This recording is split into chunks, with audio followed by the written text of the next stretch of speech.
Article 110.14 of the National Electrical Code specifies that wire binding screws can only be used to secure conductors up to number 10 American wire gauge. However, some Underwriters Laboratories listed pull ladder cups have grooves for number 8 solid conductors and use wire binding screws to secure the grids. Several explanations are possible. Underwriters Laboratories standards may supersede the National Electrical Code in certain cases. If a pull ladder cup is Underwriters Laboratories listed for use with number 8 solid conductors and a wire binding screw, this may indicate that Underwriters Laboratories has approved the specific design and found it compliant with safety standards. The National Electrical Code may have specific exceptions or exemptions for certain applications where wire binding screws are allowed for conductors larger than number 10 American wire gauge. For example, Article 406.9c of the National Electrical Code permits the use of wire binding screws to secure ground wires in certain electrical equipment. It's also possible that the article may be misinterpreted or that the contractor may have a different understanding of the code requirement. The best course of action is to contact the authority having jurisdiction responsible for inspecting the electrical installation. They can provide guidance on the specific code requirements and whether the use of wire binding screws for number 8 solid conductors is acceptable. To ensure compliance, it's recommended to install mechanical lugs on the pull ladder cups and connect the number 8 solid conductors using these lugs. This will provide a secure and code-compliant connection. While it may seem contradictory that Underwriters Laboratories listed products may conflict with the National Electrical Code, it's important to understand that Underwriters Laboratories standards can supersede the National Electrical Code in certain cases. However, it's always advisable to consult with the authority having jurisdiction and follow the code requirements for electrical safety. In this case, using mechanical lugs for number 8 solid conductors on pull ladder cups is recommended to ensure code compliance. Let's delve further into the specifics of this situation, focusing on the relevant aspects of the National Electrical Code and Underwriters Laboratories standards. We'll explore the implications and provide practical guidance for ensuring electrical safety and compliance. Firstly, it's essential to understand the intent behind National Electrical Code Article 110.14. This regulation aims to ensure that electrical connections are mechanically and electrically sound. Using wire binding screws for conductors larger than number 10 American wire gauge may compromise the integrity of the connection, potentially leading to loose connections, overheating, and even electrical fires. The size limitation is based on the physical properties of the wire and the screw, ensuring that the screw can adequately clamp the conductor without damaging it. Secondly, it's crucial to recognize that Underwriters Laboratories listing signifies that a product has been tested and meets specific safety standards. These standards are developed by Underwriters Laboratories and often incorporate or exceed the requirements of the National Electrical Code. However, Underwriters Laboratories standards may sometimes deviate from the National Electrical Code to accommodate specific product designs or applications. In the case of pull ladder cups, Underwriters Laboratories may have evaluated the specific design and determined that the wire binding screw connection is safe and reliable for number 8 solid conductors, even though it appears to contradict National Electrical Code Article 110.14. This determination could be based on factors such as the type of screw used, the design of the groove in the cup, and the environmental conditions in which the product is intended to be used.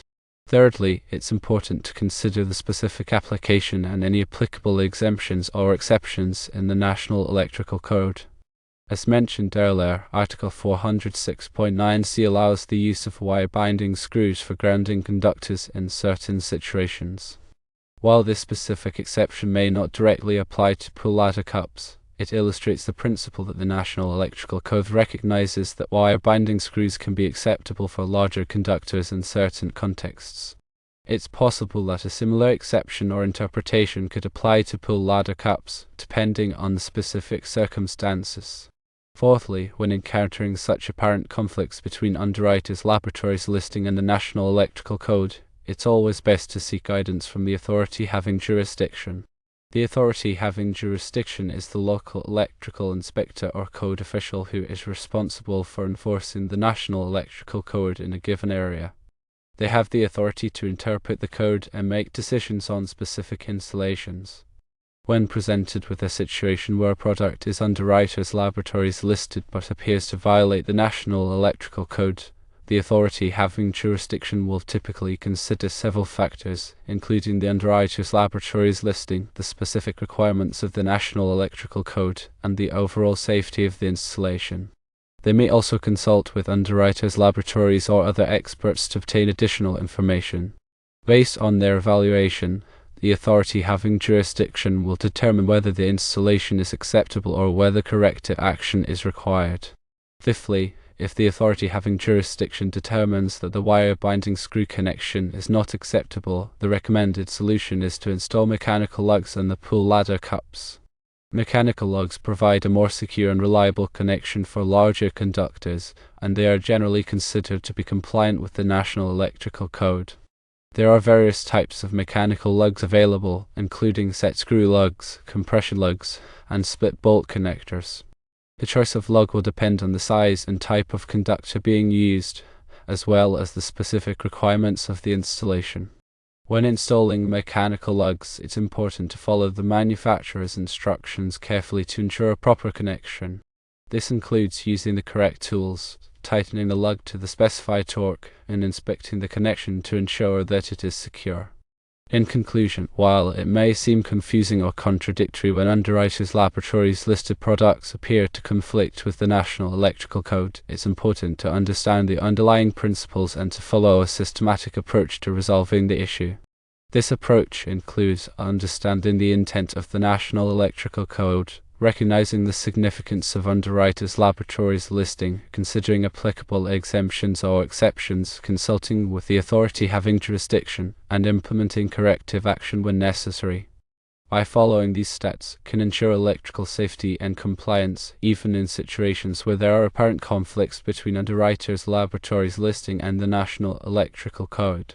Now, let's expand on the practical aspects of installing mechanical lugs and ensuring a code-compliant connection for pull ladder grounding. When selecting mechanical lugs, several factors should be considered. Firstly, the lug must be appropriately sized for the conductor being used. Number 8 solid copper conductors are commonly used for pull bonding grids, so the lug must be rated for this size.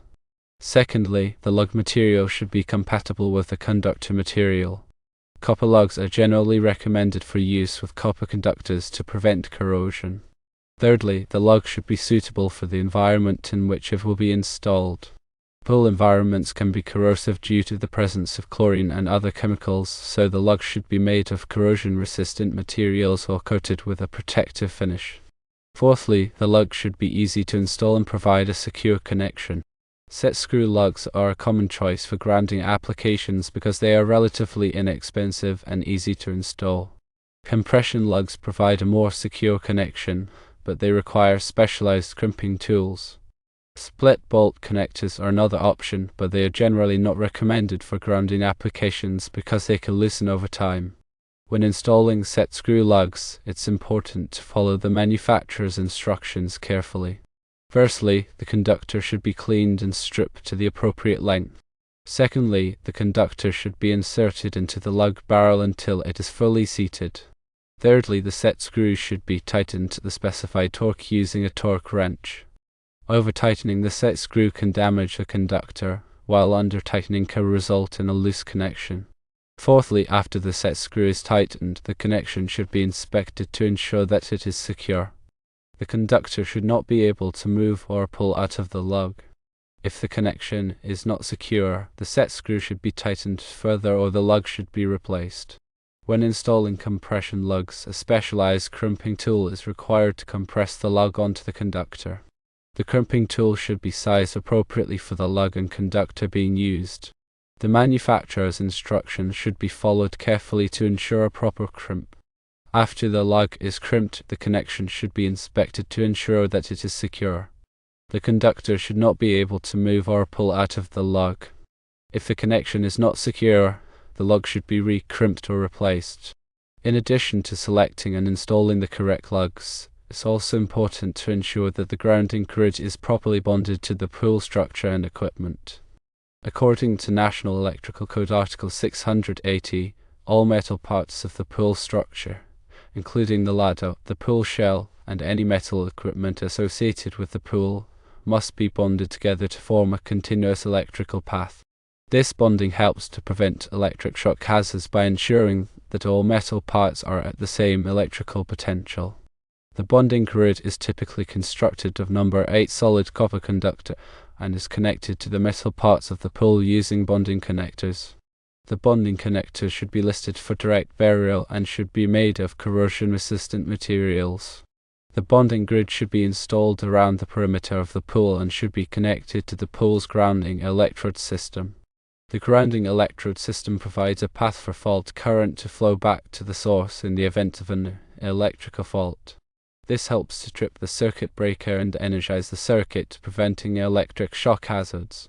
The grounding electrode system typically consists of a ground rod or a ground plate that is buried in the earth. The grounding electrode system should be connected to the pool's electrical panel using a grounding electrode conductor. In summary, ensuring code compliance for pool ladder grounding requires careful attention to detail and a thorough understanding of the National Electrical Code and Underwriters Laboratories standards. By selecting and installing the correct lugs, properly bonding the grounding grid, and connecting it to the grounding electrode system, you can help to ensure the safety of swimmers and prevent electric shock hazards. And lastly, let's also review some common pitfalls to avoid when dealing with pool bonding and grounding. Firstly, do not assume that all Underwriters Laboratories listed products are automatically compliant with the National Electrical Code.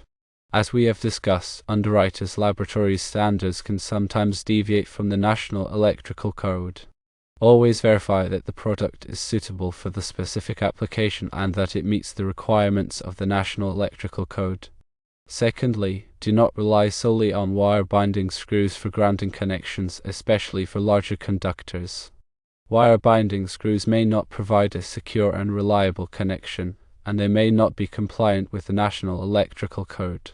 Use mechanical lugs instead, especially for number 8 solid conductors. Thirdly, do not neglect the bonding requirements of National Electrical Code Article 680. All metal parts of the pool structure and equipment must be bonded together to form a continuous electrical path. This bonding is essential for preventing electric shock hazards.